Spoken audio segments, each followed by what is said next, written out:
साधु को कभी भी भूल से शादी विवाहों में समारोह में नहीं जाना चाहिए। वो श्रृंगारिक प्रसंग होता है और धीरे धीरे यहीं से गंदगी शुरू हो जाती है जीवन के अंदर। मेरे मना करने से भी कोई मानने वाला नहीं है, लेकिन शास्त्र की आज्ञा है, सूचना तो दी ही जा सकती है। साधु के आश्रम में ही साधु शोभा देता है। हाँ, शिष्यों के बेटे की बिटिया की शादी है, बहू आई है, उनको आश्रम लेकर जाइए, आश्रम का दर्शन कराइए, साधु के सामने बिठाकर आशीर्वाद दिलाइए। अब साधु जी शादी विवाह में पहुंच जाएंगे, श्रृंगारिक प्रसंग होता है। अब साली उधर से सजी धजी आ रही है, इधर से जीजाजी खड़े हैं, न मुस्कुराए तो आफत और मुस्कुराए तो गुरुजी खड़े हुए हैं। यही नहीं, अभी और सुनिए। ताकि वो बाबा फिर गड़बड़ा गया। क्या हुआ? हमको अखंड भूमंडलाधिपति बनाइए कि धक्का मारने वाला कोई न रहे, पूरे धरती का मालिक हम रहता। जाओ अखंड भूमंडलाधिपति हो जाओ। पत्नी को जाके कहा कि सुनो, तू अखंड भूमंडलाधि की पत्नी हो गई। अरे देखो, पता नहीं चंद्रमा पर घर बन रहा है, ये जमीन लेके क्या करोगे तुम? जाके कहा बाबा अखंड ब्रह्मांड नायक हमको बना दीजिए। बाबा कहा कि बेटा तू कृष्णा के चपेट में जाओ, उसी झोपड़ी में। ये कृष्णा की केवल दुकानदारी चल रही है, सुख किसके पास है अब दुख किसके पास है? केवल कृष्णा के चपेट में सारे लोग पड़े हैं। मैंने कहा ये शरीर सुख का कारण ही है और दुख का कारण भी। अगर ज्ञान है तो शरीर सुख का कारण है, अज्ञान नहीं है तो शरीर। ज्ञान है तो गिरहस्ते हैं तो क्या है? ज्ञान है तो एगो से दूगो बच्चा हुआ, बच्चा बंद कर दिए और सत्संग करना शुरू किया तो ये शरीर कल्याणकारी हो गया। अज्ञान नहीं है तो आप दर्जन जन्मा लीजिए, ओकरे पीछे घूमते नहीं। जमीनों बिकेगा ओकरे ब्याह शादी करने में, सब कुछ खत्म हो जाएगा। ज्ञान है तो शरीर सुख देगा, अज्ञान नहीं है तो ये शरीर आपको दुख।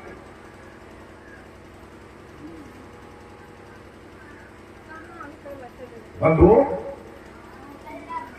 शरीर को क्या मानते हैं? महिला सब खूब श्रृंगार करती है। शरीर रहेगा क्या? जगत जगत से अंत में इनका जेवर खींच लिया जाएगा, आसमशान में जाके जला के इनको राख कर दिया जाएगा। कभी सुख कहां भोगेंगे? साधन तो गया, अब साधक कौन चीज से सुख भोगेगा?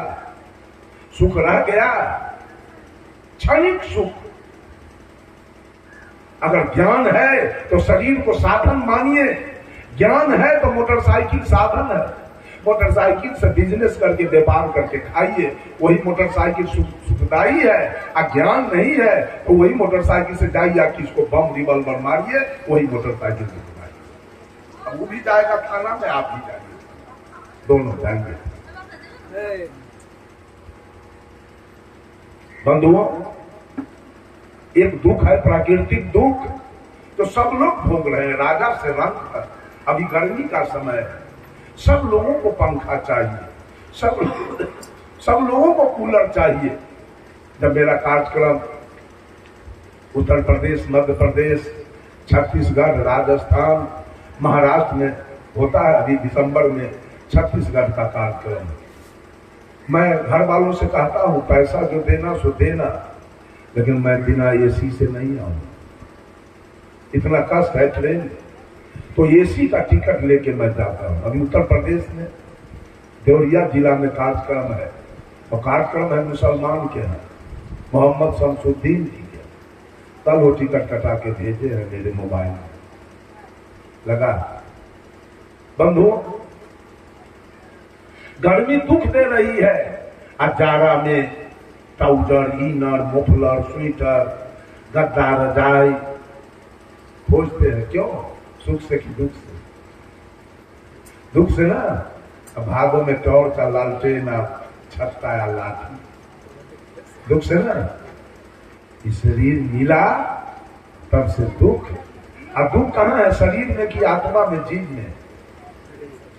शरीर में ना दुख है, तो ये जीव क्यों मर रहा है? दुख ही शरीर में है, सारा दुख ही शरीर में, साधन में है। साधक क्यों रो रहा है?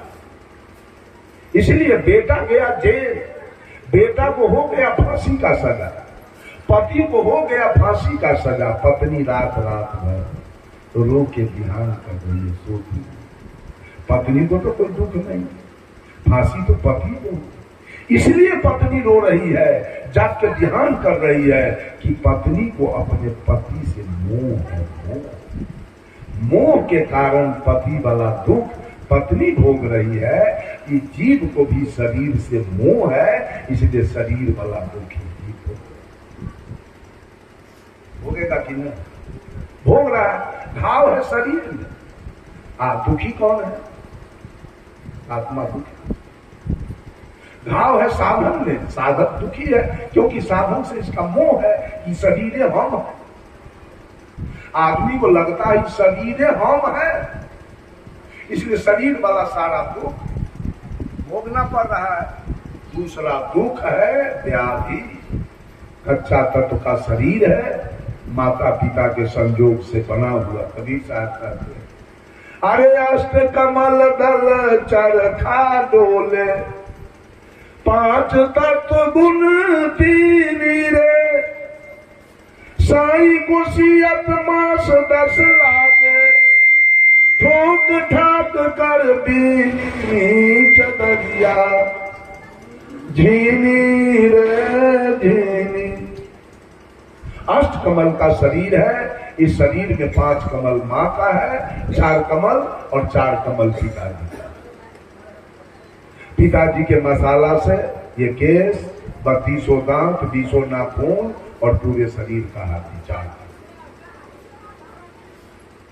और माँ के मसाला से पूरे शरीर का चमड़ा, पूरे शरीर का मांस, पूरे शरीर का नाड़ी और पूरे शरीर का खून। ये 4 चीज माँ के मसाला।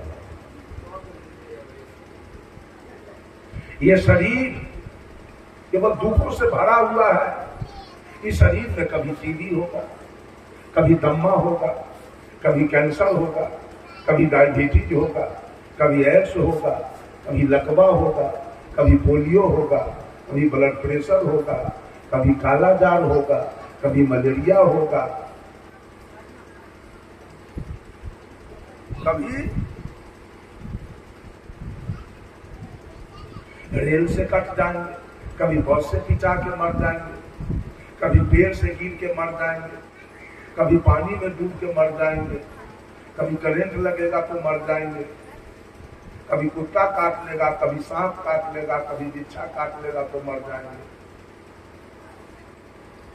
बंधुओं, केवल दुखे दुखी से। कभी भर रात खटमल नहीं सोने देगा, कभी भर रात मच्छर नहीं सोने देगा। ये सारा दुख ही शरीर में होगा। कभी माथा में दर्द होगा, कभी पेट में दर्द होगा, कभी दांत में दर्द होगा, कभी कान में दर्द होगा, कभी हाथ टूट जाएगा, कभी पैर टूट जाएगा। ये सारा दुख। तीसरा दुख, घर घर में सास पुतोह में झगड़ा, ननद भाभी में झगड़ा, गोतनी गोतनी में झगड़ा, चचा भतीजा में झगड़ा, दादा पोता में झगड़ा, भाई भाई में झगड़ा, गोतिया दियार में झगड़ा, पट्टी पटदार में झगड़ा, जात जात में झगड़ा, जात पर जात में झगड़ा, हिंदू मुसलमान में झगड़ा, हिंदुस्तान पाकिस्तान में झगड़ा, अब खून छापा लालटेन छाप में। क्या सब है? सुखिया जरा हाथ उठाइए तो, जिसके पास ये तीनों दुख न हो। है कोई? कोई है? सुख किसका नाम है? सुखिया कौन है? बंधुओं, जब से इस शरीर से आत्मा का मिलन हुआ तो आपके घर में तो ढोल नगाड़ा बज रहा है, जैसे नाच रही है। उधर बकरी कटा के मांस बन रहा है, उधर मछली बन रहा है, दारू का बोतल आया है, आज छठिहार है बच्चा का, नाना प्रकार के गाने बजाने हो रहे हैं, सारे लोग खुश हैं। लेकिन क्या वो जीव सुख में आया है क्या कि दुख में आया है? दुख में आया है ना। आप भले ही सुख मनाइए लेकिन जीव तो आया है दुख में। इसलिए सदगुरु कबीर आपको चेताते हैं, कहते हैं तर के घाम ऊपर के भूभरी छाह कतहु नहीं पायहु हो, ऐसे ही जानी पसीजहु सीजहु कस न छतुरिया छायहु हो। गुरु भव ढील गोनी भई लचपच कहा न मानहु मोरा हो, ताजी तुर्की कबहू न साधहू चढ़हू काट के घोरा हो। ताल झांझ भल बाजत आवे कहरा सब कोई नाचे हो, अजही रंग दुल्हा ब्याहन आए दुल्हन ते ही रंग राचे हो।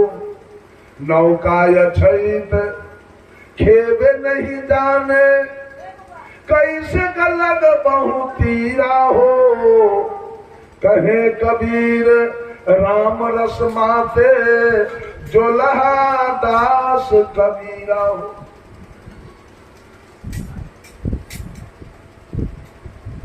कर्मानुसार जब जब जान के गर्भ में तो वहां सुख मिलेगा नहीं, और जब बाहर आएंगे यहां भी सुख नहीं।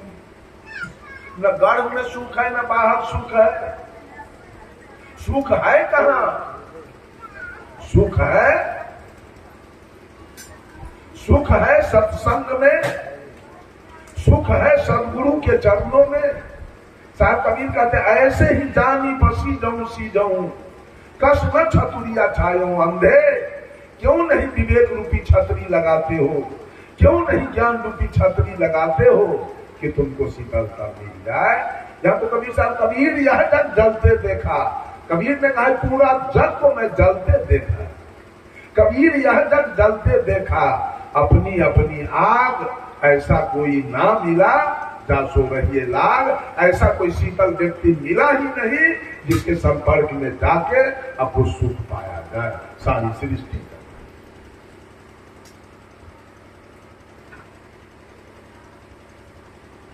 बंधुओं, ये शरीर यही तो है कि एक भिखमंगा जिसका पूरा बदन नंगा है, शरीर में कोई कुर्ता नहीं, और गांव में एक धोती भी है फटा पुराना। पूरा शरीर मैल से गंदा हो गया है। इसका नाखून हाथ का बढ़ा हुआ है, पैर का नाखून बढ़ा हुआ है, मोच दाढ़ी केस अभद्र रूप से पागल के जैसे बना हुआ है, सब धूलकण से भर के।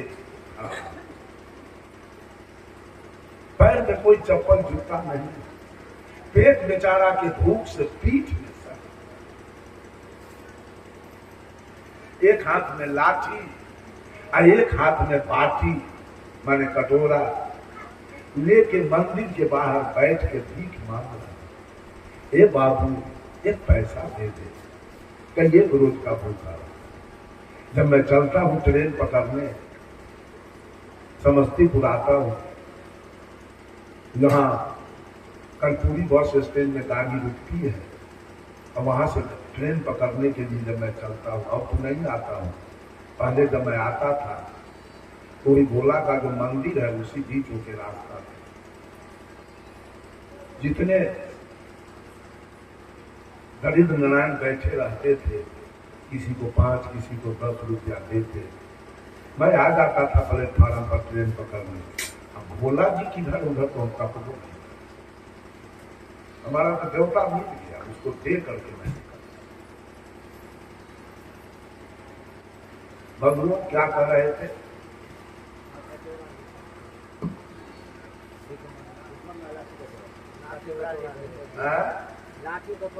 हाँ, भीख मांग रहा है, और एक भिखमंगा मंदिर के अंदर में बैठा है, एक भिखमंगा मंदिर के बाहर है, और दूसरा भिखमंगा मंदिर के अंदर है। मंदिर के अंदर वाले भिखमंगा के देह पर 10,000 का साड़ी है, पेटी कोट है, ब्लाउज है, 2 लाख का जेवर उसके शरीर पर है। और मंदिर के अंदर के में बैठा है। आइए भिखमंगा मंदिर के बाहर बैठा हुआ है। बाहर के भिखमंगे का पेट खाली है, ये पेट भरने के लिए भीख मांग रहा है। और अंदर के भिखमंगे का पेट तो भर गया, अभी पेटी भरने के लिए मांग रहा है। बोलिए केशव है सुखिया, ये दलिद्रा मंदिर क्यों जा रहा है? कुछ मांगने के लिए। तो घटिया है कि पूरा है? ये कबीर साहब कहे, चाह गई चिंता गई, मनुआ बेपरवाह, जाको कुछ न चाहिए सो है शाम।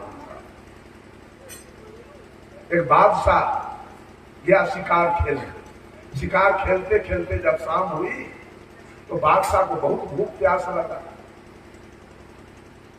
भोजन की तलाश में बादशाह जब घोड़ा पर चढ़ के निकला तो एक फकीर का घर मिल गया। वहां गया, घोड़ा से उतरा, फकीर से कहा, फकीर कुछ पानी पिलाओ, नहीं तो मैं मर जाऊंगा।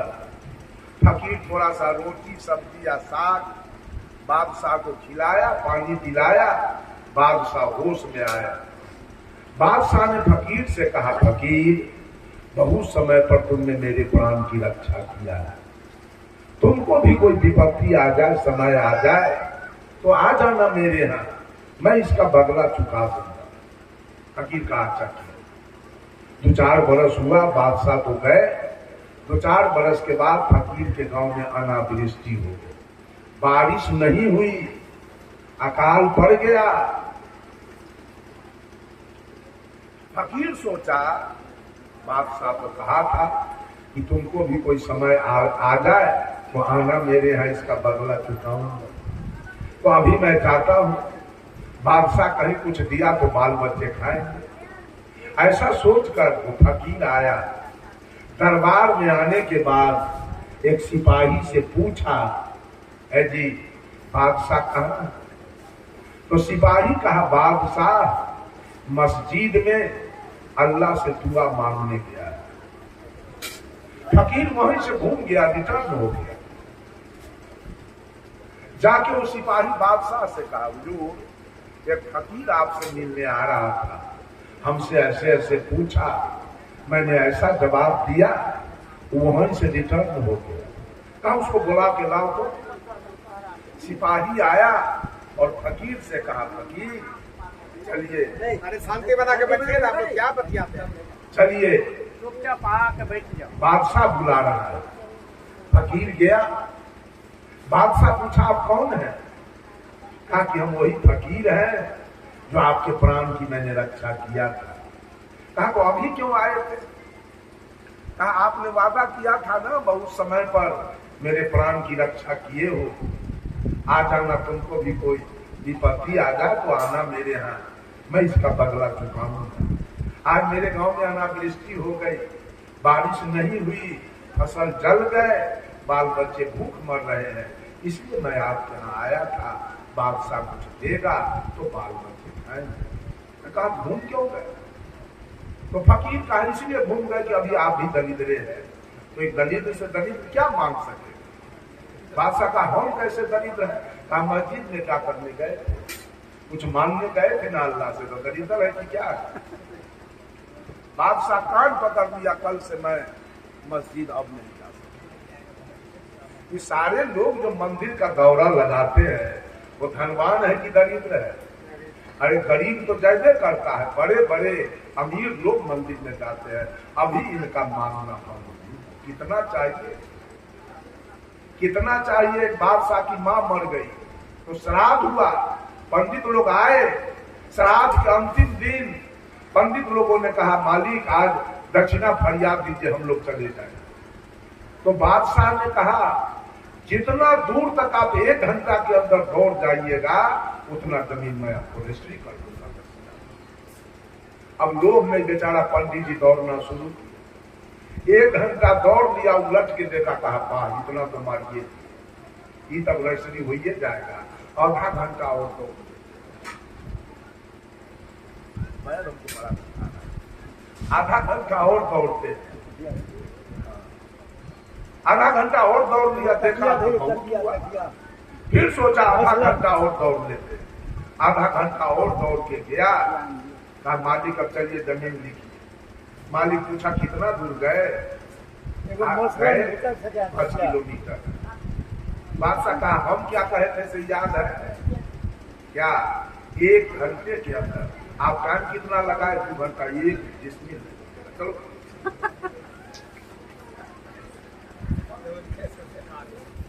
बंधुओं, यही तो साहब कबीर कहते हैं, तड़के घाम ऊपर के भूखरी छाह कतहु नहीं पाता। बहुत लोग विषय का भी आनंद चाहते हैं, अंत में कुछ कुछ नहीं मिलेगा। वहां सुख है ये नहीं, तो सुख पाइएगा कहां? सुख तो है सत्संग, सुख है सदगुरु के सानिध्य में, धन से सुख नहीं मिलेगा। इसलिए कि 500 बीघा के मालिक हैं आप। इंदिरा गांधी कहाँ चली गई? राजीव गांधी कहाँ गए? पंडित जवाहरलाल नेहरू कहाँ गए? लाल बहादुर शास्त्री जी कहाँ गए? जगजीवन बाबू कहाँ गए? चौधरी चरण सिंह कहाँ गए? मोरारजी देसाई कहाँ गए? बीपी सिंह कहाँ गए? चंद्रशेखर कहाँ गए? इससे सुख, देश से सुख होने वाला, धन से सुख होने वाला नहीं। अगर हमेशा के लिए सुख चाहते हैं तो इसके लिए सत्संग है। लोग ये सुख चाहते हैं। हम तो देखते हैं कितना गवैया और कितना प्रवचन करता हरवैया के गहना पर मत रखवा देता है। कहेगा यहाँ से कुछ ले जाना नहीं है, अब प्रवचन करके कहेगा इतना दीजिए, तब तक तुम ले जाएगा यहाँ से। यही बात है, तब तक तुम ले जाएगा ना यहाँ से। बंधुओं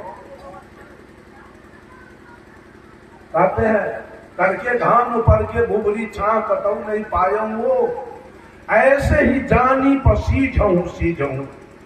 ऐसा सोच लो कि 9 महीना गर्भ में रहोगे तो पसीजना पड़ेगा, और सारा जिंदगी बाहर रहोगे तो धूप में सीझना। कस न छतुरिया छाए हो। सदगुरु कबीर कहते हैं, क्यों नहीं ज्ञान रूपी छतरी लगाते हो कि तुमको शीतलता मिल जाए। सुख है ज्ञान। गुरु भाव ढील गोनी भाई लचपत, कहा न मानो मोरा हो। ताजी तुर्की कबहू न साधऊ चढ़ू काठ के घोड़ा हो। भादों के महीना में गुड़ जो शक्कर होता है वो ढीला रहता है कि टाइट?